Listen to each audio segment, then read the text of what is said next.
성도님들을 주님의 이름으로 환영합니다. 하나님께서 오늘 예배 가운데 은혜 주시고 함께해 주실 줄 믿습니다. 우리 주보에 있는 대로 믿음의 고백 오른손 들고 함께 선포하도록 하겠습니다. 나는 천지를 지으신 여호와께 복을 받는 자입니다. 아멘. 2024년 천지를 지으신 여호와께 복 받으시는 우리 성도님 되기를 주님의 이름으로 축원합니다. 우리 좌우 돌아보면서 인사 한번 하겠습니다. 주님의 이름으로 사랑합니다. 인사 한번 하겠습니다. 네, 주님의 이름으로 사랑합니다. 오늘 예배 잘 오셨습니다. 사도 베드로와 고넬료와의 만남은 정말 하나님의 은혜이고 하나님의 역사였습니다. 그런데 너무나도 큰 역사고 너무나도 큰 구원의 기쁜 소식이었지만 이것이 익숙하지 않았던 사람들에게는 조금 의아하게 다가왔습니다. 왜냐하면 2000년 전에 복음이 잘 전해지기 전까지 이스라엘 백성들은 어떻게 생각했냐면 자신들만 구원을 받을 수 있다고 생각했고 율법을 지켜야 구원을 얻을 수 있다고 생각을 했고 할례를 받아야만 구원을 얻을 수 있다고 생각했습니다. 그래서 예수님의 제자들끼리도 서로 언쟁이 있었어요. 할례를 받아야 되냐 말아야 되냐. 그런데 사랑하는 성도 여러분, 구원은 행위나 율법에 있는 것이 아니라 민족에 있는 것이 아니라 예수 그리스도를 주로 고백하는 성도는 구원받음을 우리는 믿습니다. 만약에 율법으로 행함으로 어떠한 노력으로 구원을 얻는다고 하면 우리는 구원을 받을 수 없음을 바라봅니다. 우리는 이 믿음이라는 것이 굉장히 중요하고 소중한 것임을 압니다. 예수 그리스도를 믿는 믿음으로 우리는 구원을 얻고 하나님의 자녀가 됩니다. 처음에는 예루살렘의 교회 지도자들도 의아해했습니다. 하나님이 하시는 일을 사람이 막을 수가 없었습니다. 베드로 사도가 자신의 일을 예루살렘 교회에 보고하니 다들 수긍하게 됩니다. 그래서 우리 지난주일에 말씀해 보았던 사도행전 11장 17절과 18절을 성경을 통해서 잠깐만 보겠습니다. 보세요. 17절에 그런즉 하나님이 우리와 주 예수 그리스도를 믿을 때에 주신 것과 같은 선물을 그들에게로 주셨으니 내가 누구이기에 하나님을 능히 맡겠으며 그들이 이 말을 듣고 잠잠하여 하나님께 영광을 돌려 이르되 그러면 하나님께서 이방인에게도 생명을 얻는 회개를 주셨도다. 아멘. 이제는 본격적으로 이방인의 선교가 문이 열리고 하나님의 복음이 이방인에게 전파됩니다.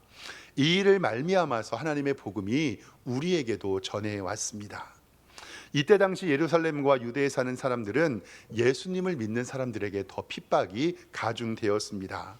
이 일을 통하여 우리는 하나님의 교회에 어떤 일이 일어났고 우리가 어떻게 은혜 받아야 하는지 몇 가지로 은혜 나눠보기를 원합니다.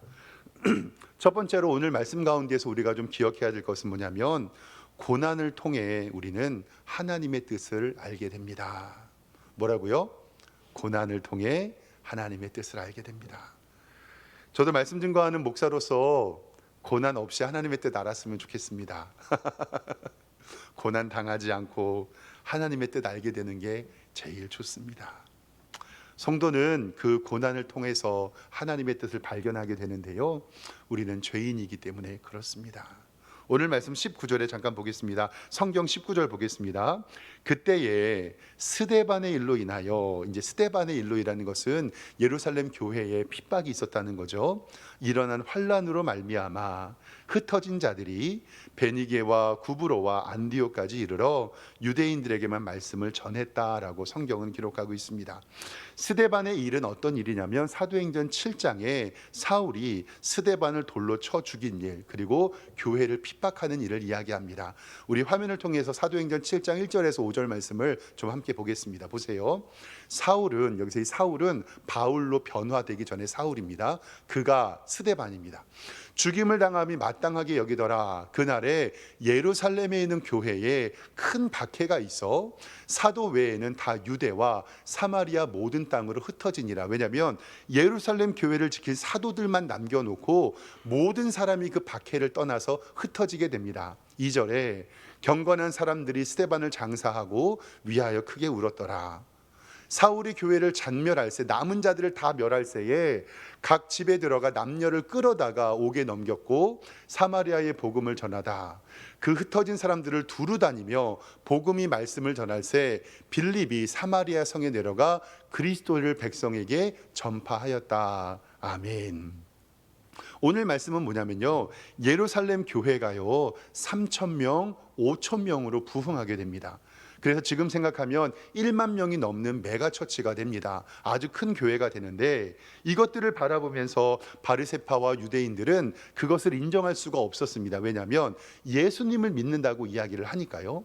자기들이 예수님을 십자가에 못 박았는데, 그리고 로마의 지지를 받았습니다. 왜 로마의 지지를 받았냐면 로마의 식민지였던 유대인들, 이스라엘은 하나님 앞에서 그들을 바라볼 때 이 로마는 이들이 자꾸 모이는 게 싫은 거죠. 그러니까 그 모임을 자꾸 박해하기 시작합니다. 그러니까 예루살렘 교회가 박해를 받은 것은 유대인들 스스로에게도 박해를 받았고, 유다에 있었던 그를 지배했던 로마에 의해서도 박해를 받았습니다. 그런데 신기한 것은요, 사도들만 교회를 지켰고 그 믿는 10,000명이 넘는 사람들이 그 박해를 떠나서 도망 다니게 됩니다. 근데 그 일을 통해서 하나님의 복음이 증거됨을 우리는 믿습니다. 다시 한번 오늘 19절 말씀을 보면요, 정확히 이렇게 기록되어 있습니다. 그때에 스데반의 일로 말미암아 일어난 환란으로 말미암아 흩어진 자들이 베니게와 그브로와 안디옥까지 이르러 유대인에게 말씀을 증거했다. 초대교회 성도들은 모이면 기도했고 흩어지면 전도했습니다. 예루살렘 교회를 핍박하고 괴롭히면 교회가 없어질 줄 알았는데, 하나님의 교회는 핍박했더니 흩어져서 전도합니다. 참 신기합니다. 그래서 제가 말씀을 전하면서 때리면 때릴수록 잘 돌아가는 게 두 개가 있다고 했는데, 뭐하고 뭐죠? 팽이하고 교회입니다. 팽이는 때리면 때릴수록 잘 돌아가잖아요. 하나님의 교회도요 2000년 역사 가운데 때리고 핍박하고 죽이면 그들이 도망 다니고 예수님을 안 믿는다고 할 줄 알았는데, 2000년 하나님의 교회는 든든히 섰던 것을 우리는 말씀 가운데서 발견하게 됩니다. 그때 흩어진 유대인들을 우리가 아는 것처럼 디아스포라라고 이야기를 합니다. 하나님의 교회가 핍박을 받고 고통당하는 일은 너무나도 안타깝고 속상한 일이고, 그리고 고통 가운데 있는 일입니다. 그런데 하나님께서는 이 일을 섭리 가운데 인도하셔서 이 일이 역사적으로는 엄청난 복음 전파의 기회가 되었다라는 사실입니다. 즉 하나님의 교회가 핍박받고 억압받고 흩어짐을 통해서 하나님의 교회는 더욱더 부흥하고 말씀에 증거할 기회가 생겼습니다. 성도들이 받는 고난이요 때로는 하나님의 역사에 유익이 된다는 것을 꼭 기억하시길 바랍니다. 그래서 고난이라는 것은 나쁜 것만은 아닙니다. 아까 서두에 이야기했던 것처럼 사랑하는 성도 여러분, 저는 진짜 우리 성도님들이 고난 없이 하나님의 사랑을 받고 예배 드리시기를 정말 소망합니다. 그런데 만약에 우리의 삶에 고난이 왔었을 때 그 고난의 깊이를 알고 그 고난 속에서 하나님께서 고난을 주신 진정한 의미를 깨달으시기를 주님의 이름으로 축원합니다. 다윗도 시편 119편 71절 말씀을 통해서 이렇게 말씀합니다. 보세요. 다윗의 고백입니다. 고난 당하는 것이 내게 유익이라. 근데 어떻게 이런 고백을 할 수 있죠? 고난 당하는 게 어떻게 유익입니까? 근데 다윗은 이로 말미암아 내가 주의 율례들을 배우게 되었고 주의 입의 법이 내게는 천천 금은보다 좋으니이다. 아멘. 사랑하는 성도 여러분, 고난이 다가올 때 우리는 이 고난 속에서 하나님의 말씀으로 위로받고 하나님께서 주시는 두 번째 기회로 받으시기를 주님의 이름으로 축원합니다. 다음에는 로마서 5장 3절 말씀에도 이렇게 기록이 되어 있습니다. 보세요. 다만 이뿐만이 아니라 우리가 환난 중에도 즐거워하나니 이는 환난은 인내를, 인내는 연단을, 연단은 소망을 이루는 줄 알미로다. 아멘. 우리가 잘 아는 이 말씀이죠. 로마서 5장 3절 말씀인데요. 환난이 우리에게 인내를 주고요, 인난은 우리에게 연단을 주고 연단은 우리에게 소망을 줍니다. 우리 성도님들이 도자기 굽는 거 잘 알고 계실 줄 압니다. 도자기를 바라보면 뭐 청자나 백자 이런 것들은 이 유약을 바르고 몇 번 굽진대요. 굽잖아요. 아까 찐빵이 나와가지고 갑자기 찐다 그러네요. 그런데 우리가 이렇게 바라보면 똑같은 모양의 도자기인데요. 도자기를 바라보면서 유약을 바르고 이렇게 해도 반짝반짝한 그런 빛이 안 나요. 그래가지고 이것들을 그 도자기 장인들에게 물어보죠. 왜 요 도자기하고 요 도자기가 이렇게 빛이 차이가 납니까? 그 토기장이들이 이야기하는 건 뭐냐면 이쪽에 있는 것은 아직 뜨거운 불에 구워지지 않은 거고 이쪽에 있는 것은 구워진 것이다 라고 이야기하는 이야기, 우리 성도님들도 많이 들으셨을 줄 압니다. 정말 우리에게 인생의 고난이 찾아옵니다. 왜 나만 겪는 고난이라고 생각될 수도 있습니다. 때로는 건강, 우리의 재정, 우리의 명예, 우리의 자녀들을 칠 수도 있다는 것을 생각합니다. 다시 한번 말씀하지만 고난이 없이 하나님을 믿기를 정말 주님의 이름으로 축원합니다. 근데 아버지 진짜 고난이 없었으면 좋겠어요. 저도 고난 없었으면 아프기 싫거든요. 근데 그 고난이 있을 때 그 고난을 하나님 앞에서 뜻을 발견하고 주님께 기도하는 우리 성도님들 되시기를 소망합니다. 그게 바로 욥기의 말씀이잖아요. 나의 가는 길 오직 그가 아시나니 그가 나를 단련하신 후에는 내가 정금과 같이 나오리라. 내게 주신 자도 여호와시고 취하신 자도 여호와시라. 핍박 가운데 흩어졌던 예수 믿는 사람들이 처음에는요, 이렇게 왜 우리에게 고난이 있을까라고 생각을 했지만 그 흩어짐으로 말미암아서 하나님의 복음이 증거되기 시작했습니다. 처음에는요, 유대인에게만 복음을 증거했는데 그 복음이 이제는 이방인에게도 전파됩니다. 20절 말씀 보겠습니다. 20절 말씀 성경 보면 그 중에 구브로와 그레네 몇 사람이 안디옥에 이르러, 이 구브로는 그 지중해에 있는 크리퍼스 섬을 이야기하고 구레네는 이집트 옆에 있는 아프리카의 한 도시를 이야기를 합니다. 그러니까 몇 사람이 안디옥에 이르러 헬라인에게도 말하여 주 예수를 전파하니, 처음에는 유대인들에게만 복음을 전했는데 이제는 헬라인, 그리스인들에게도 하나님의 복음을 전하게 됩니다. 그리고 21절에 주의 손이 그들과 함께 하심에 수많은 사람들이 믿고 주께 돌아오더라.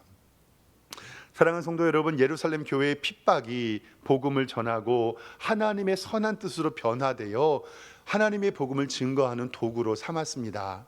혹시 우리 가운데 지금 내가 하나님의 고난과 고통을 당한다라고 생각하시는 분들은, 하나님 제게 어떠한 큰 은혜를 주시려고 제게 이 고난을 주십니까?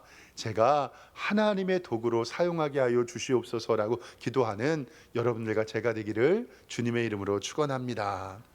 두 번째로는요, 우리 교회도 소문이 좋아야 됩니다. 소문이 좋아야 합니다. 제가 담임 목사 시작하기 전에 부목사였을 때에 제가 모셨던 어르신 목사님께서 담임 목사 되기 전에 저에게 이야기해 주신 것이 있어요.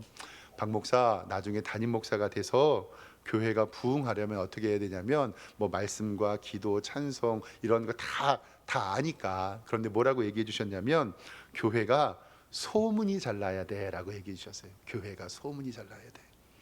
사랑하는 성도 여러분, 이 근처에 우리 교회 소문 잘 났습니까? 아멘.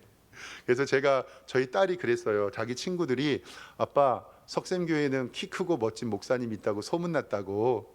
제 딸이 내고 다닙니다. 소문이 잘 나야 되는데, 그래서 어르신 목사님이 제게 말씀하시면서 교회가 절대 인색하게 하지 말아라. 그리고 문 닫아놓지 말아라. 손해를 보더라도 참아라. 그리고 세상의 빛과 소금이 되어야 된다라고 이 말씀을 제게 해주셨어요. 그래서 저도 교회를 지키면서 우리 교회가 소문이 잘 나기를 원합니다. 소문이라는 게 정말 무서워요. 저는 우리 교회가 소문만 좋은 교회가 아니라 좋은 교회가 되어서 소문나게 되기를 소망합니다. 말씀의 은혜가 넘치며 기도가 응답되고 열매를 맺으며 언제나 기도할 수 있는 열린 교회가 바로 우리 석샘교회가 되기를 원합니다. 제가 이 말씀을 왜 드리냐면 오늘 성경 22절 말씀을 보도록 하겠습니다. 보세요. 예루살렘 교회가 이 사람들이 무엇을 들어요? 소문을 듣고 바나바를 안디옥까지 보냅니다. 안디옥에 유대인뿐만이 아니라 헬라인들이 예수님 믿는 사람을 듣고 그 소문이 너무 좋으니까 바나바를 안디옥까지 보냅니다. 23절에 그가 이르러 하나님의 은혜를 보고 기뻐하여 모든 사람에게 굳건한 마음으로 주와 함께 머물러 있어 권하니, 24절에 바나바는 착한 사람이라 성령과 믿음이 충만한 사람이라 이에 큰 무리가 죽게 도하여 지더라. 아멘. 좋은 교회로 소문났고 성령과 은혜가 충만한 사람 바나바가 오니 그 교회는 정말로 시너지의 효과가 막 나타나게 됩니다. 성경 말씀에 보면요, 초대교회 가운데 소문이 좋은 교회가 있었고 좋지 않은 교회가 있었는데, 좋게 소문이 난 교회가 로마 교회였고 좋지 않게 소문이 난 교회가 고린도 교회였습니다. 화면 로마서 1장과 고린도전서 1장 말씀 좀 보도록 하겠습니다. 로마서에서 있는 교회는 어떤 소문이 났냐면 보세요.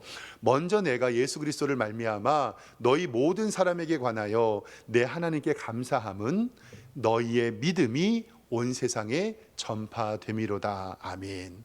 로마 교회는요, 그 믿음이 온 세상에 전파되는 것처럼 아름답고 복된 소식이 있었습니다. 그런데 고린도 교회는 어떻게 됐냐면요, 보세요. 고린도전서 1장 11절에 내 형제들아 글로의 집의 편으로 너희에 대한 말이 내게 들리니 곧 너희 가운데 분쟁이 있다는 것이라. 즉 로마 교회는 아름다운 믿음의 소문이 퍼지는데 고린도 교회는 분쟁이 있다라는 소문이 사도 바울까지 들려서 편지를 쓰게 됩니다. 사랑하는 성도 여러분, 좋은 교회가 좋은 소문이 납니다. 저는 우리 석샘교회가 좋은 교회가 돼서 좋은 소문이 나기를 원합니다. 이렇게 소문이 난 안디옥 교회에 바나바가 합류하니 하나님의 은혜가 이 안디옥 교회에게 임합니다. 그러면 결국 바라볼 것은 뭐냐면 결국 교회는 사람이라는 말씀입니다. 교회는 뭐라고요? 사람이다. 건물이 아니고 프로그램이 아니고 재정이 아니라 결국 사람입니다.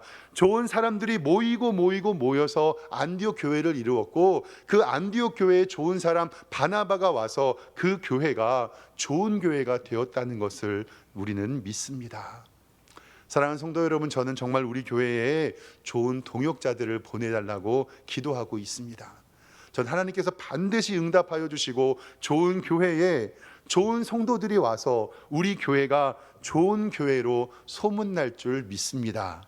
그리고 여기저기에 소문 내주십시오. 그 교회에 키 크고 잘생긴 목사님 있다. 정말 우리 교회 와서 기도하면 기도가 응답된다. 우리 교회 말씀 좋다. 우리 교회를 통해서 하나님의 은혜를 느낀다. 이러한 소문이 날 수 있었으면 좋겠어요. 좋은 성도님이 있으면 좋은 교회가 됩니다. 좋은 목사가 있으면 우리 교회도 좋은 교회가 됩니다. 오리 왕길동 지역에 좋은 교회로 소문나서 하나님의 영광 나타내는 석샘교회 되기를 주님의 이름으로 축원합니다. 마지막 세 번째로는 우리는 그리스도인이라는 사실을 꼭 기억하시길 바랍니다. 오늘 25절 성경 말씀 보면은요, 바나바가 사울을 찾으러 다소로 갑니다. 왜냐하면 그 안디옥 교회가 너무 부흥되니까 교회의 시스템을 마련해야 될 것이라고 생각한 것 같아요. 그래서 사울이 이제는 아나니아를 만나서 이제는 하나님의 은혜를 누렸잖아요. 그래서 다소로 가서 그 사울을 데리고 옵니다. 26절에 보면 만남에 안디옥으로 데리고 와서 둘이 교회에 1년간 모여 있어 큰 무리를 가르쳤고 제자들이 안디옥에서 비로소 무엇이라고 일컬음을 받아요? 그리스도인이라 일컬음을 받게 되었더라. 아멘. 우리가 이야기하는 예수님 믿는 사람을 그리스도인이라고 부르는데요, 안디옥에서 처음 예수님 믿는 사람이 유대인들이 아닌 이방인들을 통해서 먼저 그리스도인이라는 칭호를 받게 되었습니다. 화면 잠깐 좀 보겠습니다. 말씀을 준비하면서 그리스도인, 크리스타오스라고 하는 예수님을 따르는 무리라는 헬라어의 뜻입니다. 이것이 크리스타우노스, 그 다음에 크리스천으로 발전됐고요. 이 크리스천이 그리스도인, 우리는 기독교인, 나아가 성도라고 이야기를 합니다. 외국 사람들의 이름들 가운데서 크리스티안, 크리스티나, 크리스토퍼스라고 이야기하는 것들이 다 여기서 크리스찬에서 왔던 것은 다 예수 그리스도를 따르는 사람들이었다라는 이름입니다. 그리스도인이라는 이름은 우리가 만들어낸 이름이 아니라 세상 사람들이 우리로 하여금 불려진 이름, 즉 그리스도인, 저들은 누구를 따르는 사람? 예수님을 따르는 사람이라고 불러준 이름입니다. 그래서 우리는 그리스도인이라는 이름을 정말 소중하게 여겨야 됩니다. 안디옥에서 그리스도인이라고 불려진 것을 보면서 긍정적인 의미로 해석이 되는데, 요즘 솔직하게 그리스도인이라고 우리를 부르는 사람들은 많이 없는 것 같습니다. 세상에서요, 그리스도인, 예수님 믿는 사람 뭐라고 하나요? 세상에서 우리를 무엇으로 부르는지 어떤 면은 중요하지 않다라고 하는데, 그것은 세상의 인식일 수 있습니다. 세상에서는요, 우리를 예수님 믿는 사람, 그리스도인이라고 부르지 않고 깎아내려서 예수쟁이라고 부릅니다. 그리고 이건 정말 심한 말인데, 우리를 기독교라 부르지 않고 우리를 개독교라고 이야기하는 사람들도 많이 있습니다. 저도 목사로서 이런 이야기를 할 때마다 너무 창피합니다. 교회가 덕을 세우지 못하고 바르게 살지 못해서 이러한 일들이 있는데, 사랑하는 성도 여러분, 정말 여러분의 삶의 터전에서 그리스도인으로 하나님께 부름받은 성도 되기를 주님의 이름으로 축원합니다. 이런 가운데 하나님의 교회가 했던 일들은 어떤 일이 있었냐면, 이때에 천하에 큰 흉년이 들었습니다. 오늘 말씀 28절 말씀 성경 보겠습니다. 그 중에 아가부라 하는 한 사람이 일어나 성령으로 말하되 천하에 큰 흉년이 들리라 하더니 글라디오 때에 그렇게 되니라. 제자들이 각각 그 힘대로 유대에 사는 형제들에게 부조하기로 작정하고 이를 실행하여 바나바와 사울의 손으로 장로들에게 보내니라. 하나님의 교회는요, 이렇게 세상을 향해 열려 있어야 합니다. 세상을 선교하고 전도하는 것도 중요하지만 장악하고 구제하며 이웃의 필요를 채워주는 것도 바로 하나님의 교회가 할 일입니다. 사랑하는 성도 여러분, 우리 교회가 정말 풍성한 하나님의 은혜를 받아서 그 사명 감당할 수 있도록 정말 기도해 주십시오. 정말 우리 교회가 그 하나님의 일 마음껏 했으면 좋겠습니다. 잠언 11장 24절 말씀에는 이렇게 하나님의 풍요함을 우리에게 이야기합니다. 보세요. 흩어 구제하여도 더욱 부하게 되는 일이 있다는 거예요. 나눠주고 서로 베풀어 주어도 부하게 되는 일이 있는데, 과도히 아껴도 가난하게 될 뿐이라. 구제를 좋아하는 자는 풍족하여질 것이요 남을 윤택하게 하는 자는 자기도 윤택하여지리라. 하나님께서 우리 교회에 우리 성도들에게 복을 주셔서 정말 나눠주고 베풀어도 우리의 가정과 우리 교회의 곳간이 차고 넘치게 될 줄 믿습니다. 그리고 세상을 향하여 열려 있을 때 세상 사람들은 우리로 하여금 그리스도인이다 라고 부르심을 부를 줄 믿습니다. 사랑하는 성도 여러분, 오늘도 그리고 이번 한 주도 그리스도인으로 힘차게 살아가시기를 주님의 이름으로 축원합니다. 그리고 소문 좋게 나서 하나님께 영광 돌리는 우리 석샘교회 되기를 주님의 이름으로 축원합니다. 기도하겠습니다. 하나님 아버지, 은혜와 사랑에 감사합니다. 우리에게 하나님의 은혜 주셔서 고난을 통해 하나님의 뜻을 알게 하여 주시며, 우리 교회가 소문이 좋게 나서 하나님의 은혜로 넘치게 하여 주시옵소서. 말만 소문나는 것이 아니라 좋은 교회가 되어 소문나게 하여 주시고, 좋은 성도와 좋은 목회자들이 하나님의 교회를 섬기게 하여 주시옵소서. 선교하고 구제하고 장악하며 그리고 내 이웃의 사랑을 실천하며 하나님의 뜻으로 온 세상에게 그리스도의 복음을 증거하며 그리스도인으로 바르게 살아가는 우리 석샘교회가 되어서 하나님의 풍성한 은혜 받을 수 있도록 주님이 인도하여 주시옵소서. 감사드리오며 예수 그리스도의 이름으로 기도드리옵나이다. 아멘. 다 같이